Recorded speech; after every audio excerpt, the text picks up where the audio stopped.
Hi everyone. I am so sorry for being so late today, but it's been one of those days. Anyway, so today I wanted to talk about a few things, and I just want to remember the names of these. So I'm just going to pull out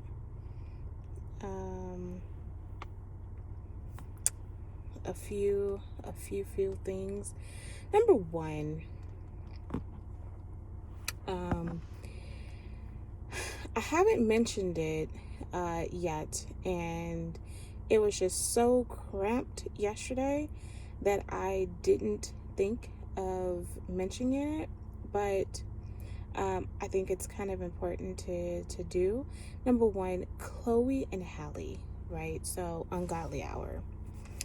Let me say that first off, the thing that people have the greatest level of problem with is, even though musicians could be really great mentors, and a lot of musicians typically get their own label for whatever reason, and so Beyonce has had other people on her label before, but it seems like for Chloe and Halle, she's taken a great deal of time to nurture and train them and mentor them straight. And I'm going to say that I absolutely love how they are maturing. And I think it's kind of cool because it's not in a competitive space. It is almost, you kind of are seeing that Beyonce has her influence in how their trajectory of their career. So when Beyonce doesn't have something out, Chloe and Halle is filling in the void. So then it's always like this rotation. And I think it's a really cool thing. And I just love it. Like, I love them on Grownish. I think they're really cute on Grownish. And this, I liked the first album. I didn't love the first album, but I liked it. But this album, I actually didn't skip a song, which is kind of unusual. And I'm gonna say, I don't know which one is my favorite. I love them all, even the little interlude for the first one.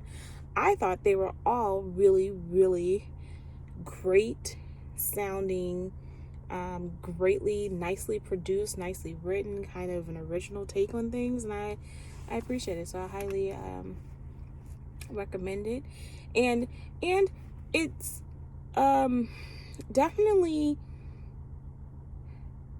my kid likes Chloe and Halle, and I will say that it's not an album for them, for my daughter. So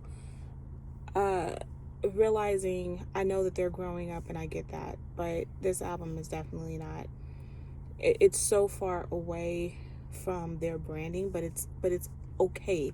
Like, I'm okay with that. And they're growing up, and this is a really much more adult like album that I think is kind of cool. Number two, I watched last night, because the movie theaters, FYI, is not coming until is not coming back until July. Regal just sent me an announcement saying that it's not coming back until, I think, July 10th, right? But there are no movies out, so movies are going straight to your video. And so there's this movie that came out that I actually did a small little review on. It's called Vivarium, and it looked pretty cool from the commercials. And then I was like, okay, sure, I'll watch it. I mean, I can fit it in my little 10 minutes of my time. And it's supposed to be a rated R movie. I have no idea why it's rated R. So don't even get me. I think they say a few F words, and it's like, okay, that gives it a rated R. Okay, cool. It is supposed to be a horror movie, and I think Jordan Peele is trying to appeal to other people. I know that's a twist on words, but I think he's really trying to appeal and get other people to be more thought-provoking and so more metaphorical in their approach. And I'm gonna say that this movie is a metaphor on parenthood. Parenthood is a nightmare. This is what the movie is trying to demonstrate. It is levels of escapism. It's once you go buy a house, then what happens? The kid comes, and then you can't leave your house until when they get of age, or you know what? You die. And I was laughing through it all because the female character kind of accepts this role of parenthood, and whereas the male character is like, F this is not your kid, like, I'm trying to get out. And it takes, some men really adapt to parenthood very, very quickly. Other men are like, it takes a while, right? And how do you know that while will take? I can't tell you. I don't know. It's almost like you have to have the kid to see if the guy is going to be in love with being a father, because they can be cool with being other little kids and they can seem really cool with that, and then once they become a father, it can change your whole tune. So it's almost like Russian roulette when you see this guy having this kind of reaction. I find it to be pretty humorous, but I know that this is supposed to be, this creepy thing, this wrong thing. And he says at one point, like, dude, we were just trying to buy a house.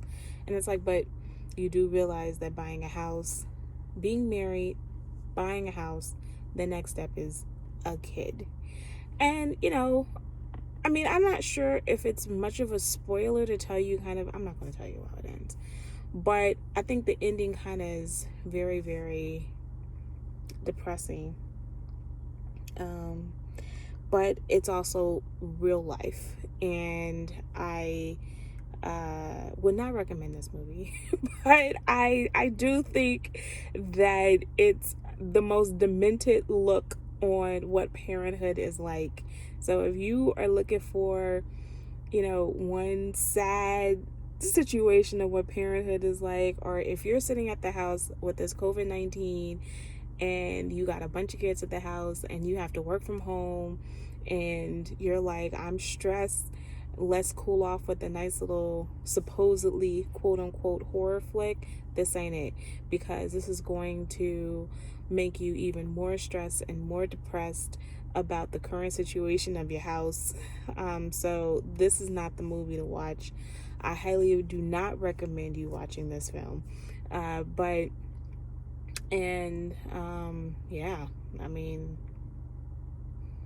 This ain't it. Last but not least, tonight is Tyler Perry's latest If Loving You Is Wrong. It was the series finale, and it's supposed to be the last of the series, and Twitter is not pleased with Tyler Perry. And here's the thing, I like Tyler Perry, I actually do. I will watch Tyler Perry, but I am also a Spike Lee person. Like, I am even Spike Lee's worst movies I still like. So I'm just giving you my perspective here. So Tyler Perry, there's only so much of it that I can kind of deal with. I also can recognize that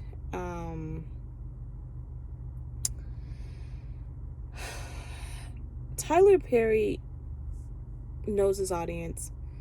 He really doesn't care as much of pleasing the wide range of people. And so Twitter, I'm not sure if he cares about what Twitter thinks. And I don't think that he does, because people still like and watch his stuff, which is legit, right?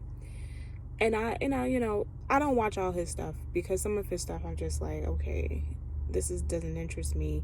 And he has this very cute TV show, kid show on, I think, Nickelodeon or something, which is kind of cute. Some of it is a little too far out there for me, but I think it's kind of cute.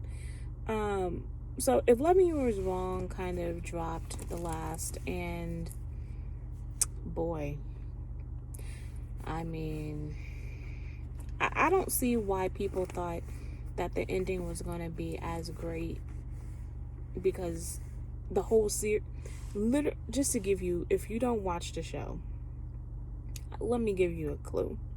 This season, let me explain to you one thing.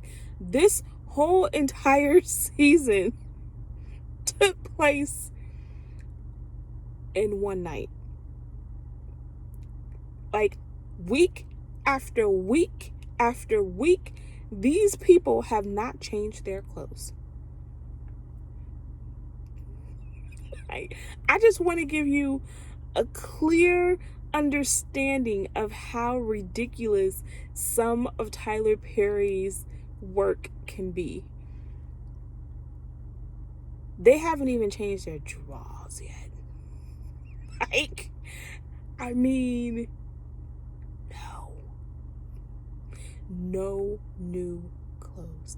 They have taken off their clothes and put their clothes back on. They've had sex and put their clothes back on. And they have ended the series with the same clothes that they started off at from the first episode of this season. No wardrobe changes. You hear? So I'm just trying to figure out, I just want you to get, like, in the last 4 episodes or so, it's been the same evening. Like, how long are evenings? Like, it's that kind of. So what were you expecting when they haven't even changed clothes? Most of the characters are still in the same clothes. Come on now, you can't be expecting greatness. You expect to be entertained. You expect a level of frustration, and trust and believe some of these people are going to probably pop up in another Tyler Perry show. And this storyline is going to probably pop up in another storyline of Tyler Perry's, and he's going to carry it through. And this is how it works. This is Tyler Perry, and we're going to love him for who he is, and love him for giving us a quick fix. And we love that he opened up his studios, so we're going to get more of this. And while other people are still trying to figure out how to open up their studios, I think they just announced today that Jurassic World is opening up filming, and they have a list of stipulations on how they started their filming crew. But at the same token, football play, the NFL has tested, and they're starting to practice, and they already found out that some of their people have been tested for COVID-19. So I think a lot of this is probably going to end up, shut down again. But that's a whole different topic for a whole different video. And at this moment, I am off to the store. Yes, at like crazy o'clock at night. And I will see you guys tomorrow, and I promise I'll be earlier tomorrow.